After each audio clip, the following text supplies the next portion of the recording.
Halo Indonesiaku, salam sehat ceria dari Asmiati Rashid, Fort Erie, Ontario, Kanada.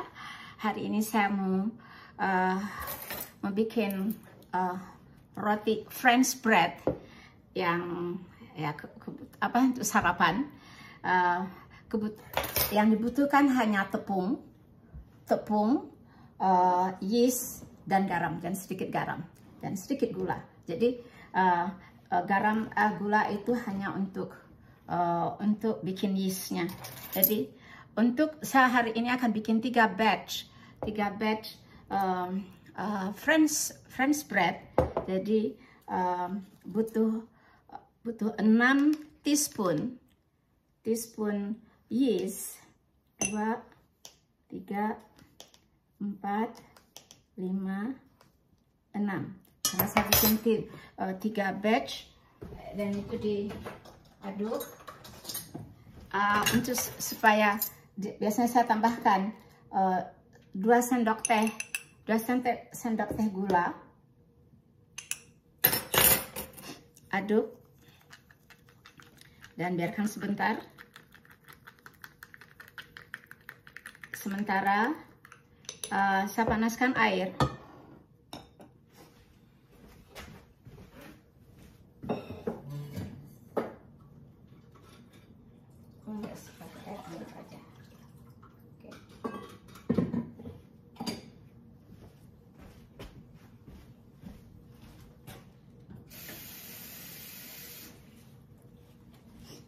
Dibutuhkan air untuk 3 batch, butuh 6 cup air. 1, 2, 3, 4, 5. Airnya anget-anget kuku, jadi kayak nggak boleh terlalu panas. Nggak boleh hangat, jadi harus hangat-hangat kuku saja. 6. Jadi 6 cup air. Bisa rasakan, saya pakai tangan aja, jadi nggak pakai temperatur. Jadi yang dibutuhkan untuk French bread hanya tepung, yeast, dan garam. Dan sedikit gula untuk pencampur yeast tadi. Dan untuk bikin 3 batch, saya dibutuhkan 15 cup tepung. Jadi 1 batch itu butuh 5 cup tepung untuk 1 batch. Karena hari ini saya mau bikin 3 batch, jadi saya butuh 15 cup. Oke. Ini udah mulai mengembang. Tunggu sebentar lagi, yeastnya mulai mengembang. Dan saya langsung aja supaya cepat. Jadi yeastnya saya masukin sini. Campur pakai air. Campurkan pakai air.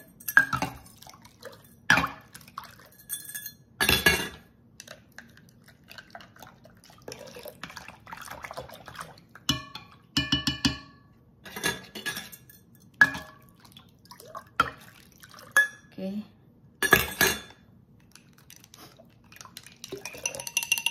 Sudah, aduk rata, make sure aduk rata. You can see me, ya, aduk. Jadi air sama yeast yang udah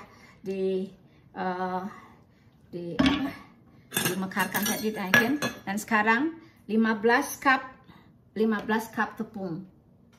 Biasanya 5 dulu sama masukin 1, 2,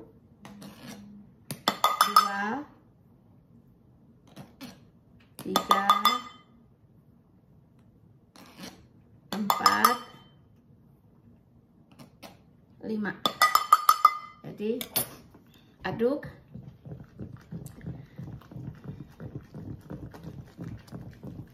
Ini bowl kesukaan saya, jadi bowl untuk bikin adonan roti, special bowl. Nggak salah ini desain dari Spain atau. Oke. 5 lagi. 5 cup lagi. 1, 2, 3, 4, 5. Aduk cepat. Saya targetkan untuk yang sesi pertama ini 10 menit, jadi nggak terlalu lama.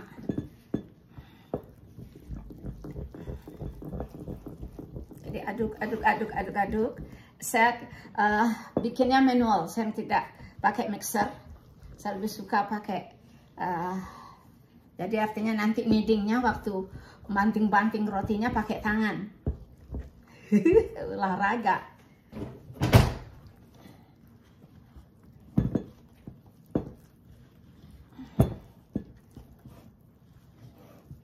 Oke, 5 lagi. 1, 2, 3, 4, 5.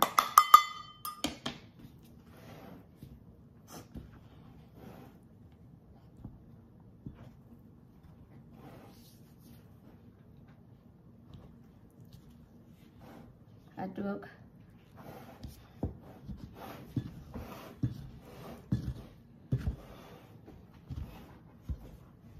Jadi French spread itu benar-benar hanya tepung sama yeast dan garam. Dan garamnya tergantung.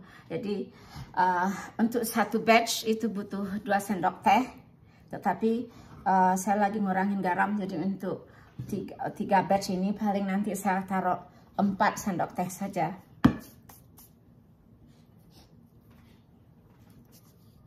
Praktis.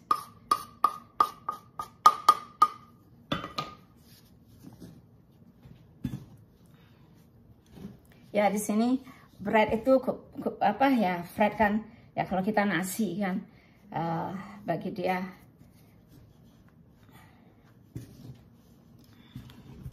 Tapi saya untuk sarapan saya selalu saya nggak bisa saya nggak biasa sarapan nasi.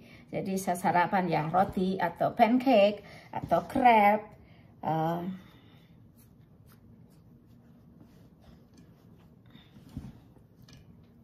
Jadi aduk-aduk sampai rata.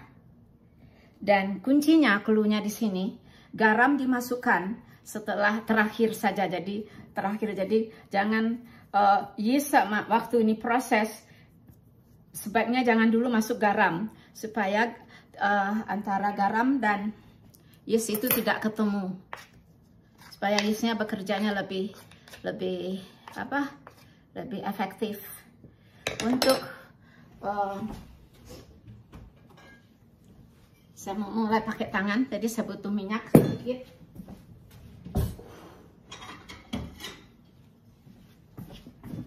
Saya pakai minyak ini yang ada, what is it?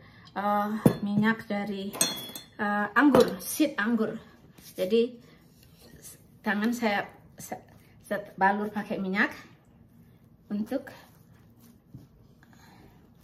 mengaduk ini.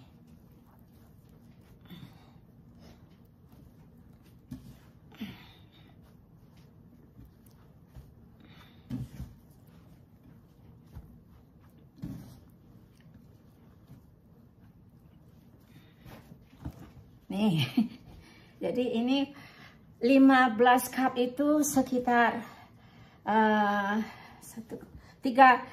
gram, no. 5 cup, screw up. 15 cup itu hampir 2 kilogram, jadi 2 kilogram kurang sedikit. Karena 1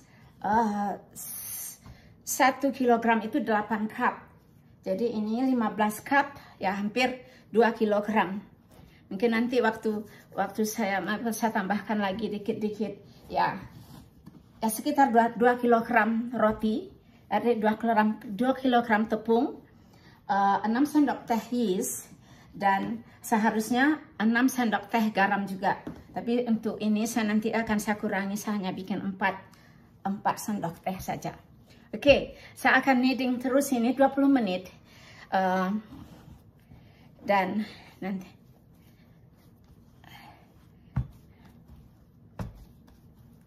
ini supaya lebih, sekarang saya akan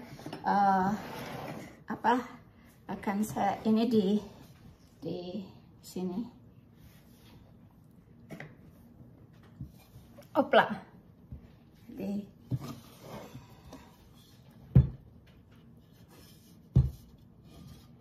Bikin roti bagi saya sejak COVID itu udah kerjaan ya. Dulu kan waktu COVID kita terkurung di Cape Breton, kita nggak bisa balik ke Ontario. Jadi di situ kita tinggal di rural, jauh sekali. Jadi untuk pergi belanja itu setidaknya kita harus nyetir sekitar 70 atau 60 km, 65 km one way.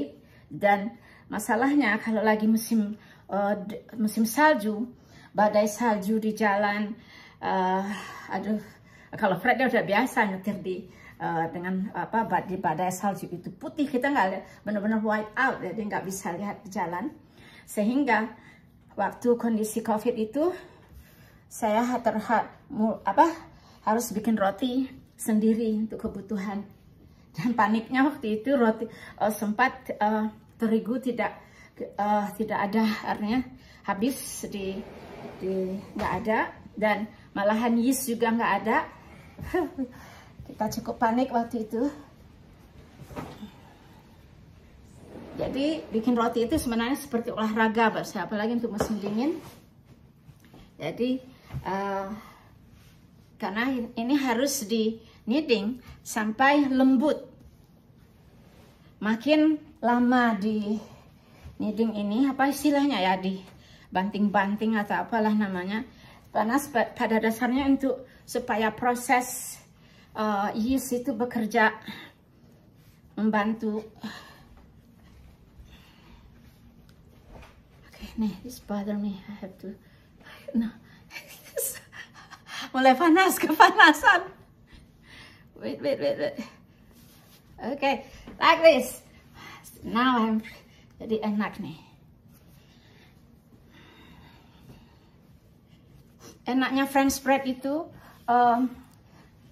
artinya yang saya suka gitu ya. Jadi bread ini kan nanti dapatnya ya tergantung berapa loaf saya mau bikin. Jadi kemudian kita potong-potong. Nanti di sesi berikutnya saya akan sampaikan setelah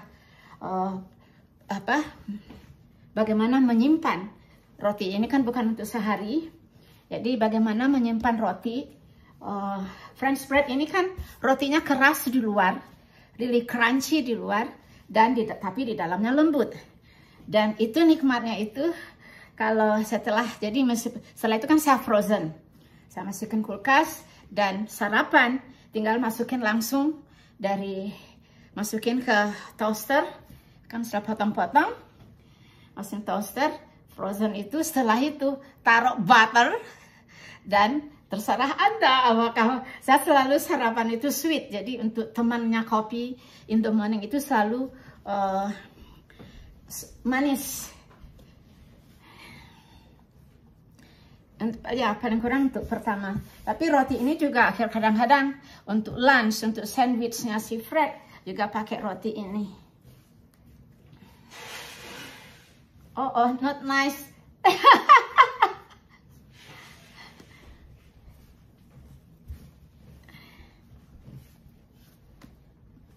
Nih, yang ini yang sport sebenarnya, benar-benar harus tenaga dari dalam. Tapi untuk olahraga, jadi terutama untuk musim dingin, ya sekarang belum musim dingin, masih bisa olahraga jalan keluar atau kegiatan outdoor masih banyak, itu kebun saya juga belum selesai. Tetapi untuk musim dingin, bikin bread ini mengasihkan. Kan saya putar musik, saya selalu bikin bread dengan musik. Enggak sekali ini. Istilah, jadi nih. Nih, mulai banting-banting. Jangan lupa garam. Kalau tidak kalau tidak cukup kneadingnya ini, rotinya jadi banyak lubangnya dan enggak kurang. Kalau saya suka, kalau orang Prancis moelleux, jadi di dalamnya itu lembut dan padat kan. Jadi ada yang nanya, apakah adonan French bread itu sama untuk bikin baguette? Ya, sama. Jadi baguette itu cara nanti waktu bentuk terakhirnya beda. Kalau ini saya bikin loaf yang besar, tapi kalau baguette kan tinggal dibikin panjang-panjang. Satu baguette itu berapa gram ya? Kalau loaf ini saya bikin sekitar per satu bread 600 gram.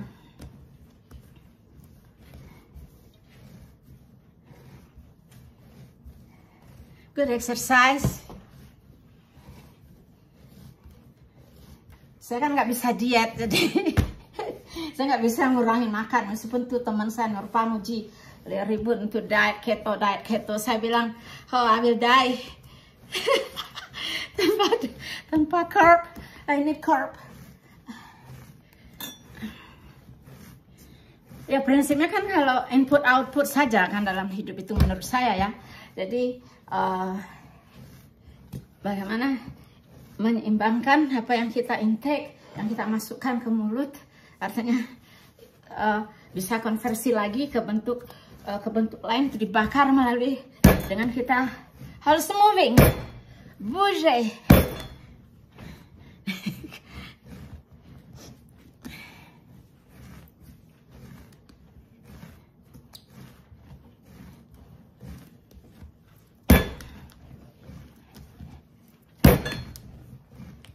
Ini biasanya saya lakukan 20 menit.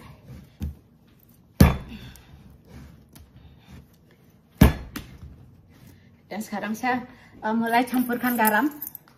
Jadi seharusnya 6 sendok teh, tapi saya bikin hanya 4 sendok teh. I don't want to terlalu asin. No. Ya garam bagi yang mau garam pun ya bisa aja, nggak usah, sedikit aja garamnya. Meskipun si Brad bilang, could you please put some more salt? I said, depend on the chef. Ya kan, terlalu banyak garam juga nggak bagus. Emang lebih enak sih, lebih gurih. Kalau banyak garam itu lebih gurih.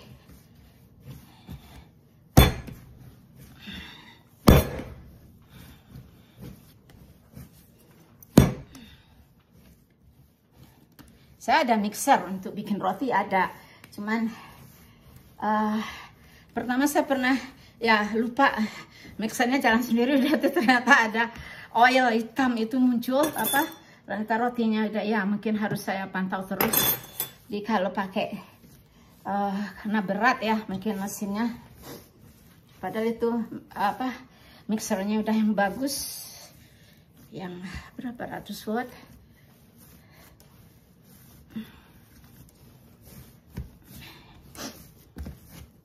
Jadi garam itu dimasukkan terakhir, jadi supaya dia tidak ketemu langsung dengan yeast yang lagi berproses. Dan setelah ini roti akan adonan ini saya akan fermentasikan selama fermentasi pertama 20 menit 2 jam. Kemudian setelah itu kempaskan lagi, saya lakukan the second fermentasi sekitar 1 jam lagi. Jadi total fermentasinya 3 jam. Prinsipnya makin lama fermentasi itu lebih bagus.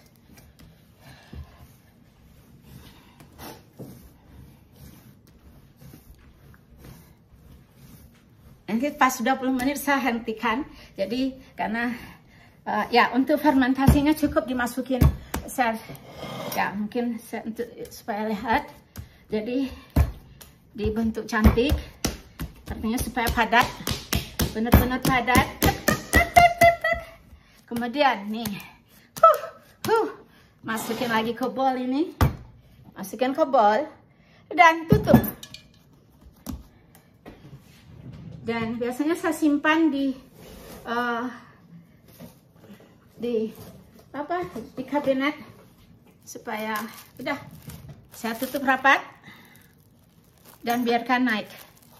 Oke, nanti sampai tahap kedua bagaimana proses setelah mekar sampai proses pembakaran. Oke, bye bye, see you later.